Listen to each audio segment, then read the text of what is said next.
Hello guys, welcome back to the channel. This is Gab from Tech Tips for Business.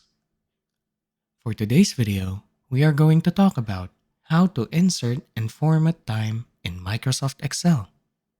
Let's get started. First, we need to determine which cells would show up as time. Since we're talking about the workdays here, we should be able to determine that we need time for the start shift and end shift. Sometimes we manually have to adjust the formatting of our cells. If for example we put 8 a.m.,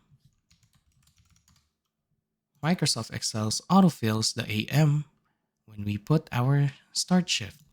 If we try to put 4 p.m. or 4 o'clock, Microsoft Excel still inputs it as AM. Though, in order to actually put PM, all you have to do is manually type it. And there we go. We can also use the option to input the 24-hour time equivalent of 4 p.m., which is 16 o'clock. Once we do so, Microsoft automatically update the cell in the AM/PM format.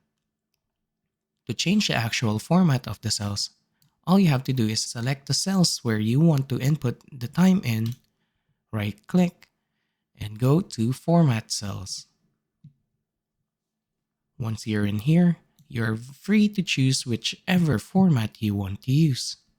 You can either use the one with seconds, or the 24-hour system, or just anything that your heart desires.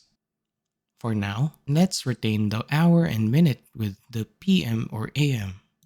Now, you just have to manually input the time that you want for the start shift of end shift of a worker from Monday to Friday. And there we go. We just inputted the time for our data. And that is how you insert and format time in Microsoft Excel.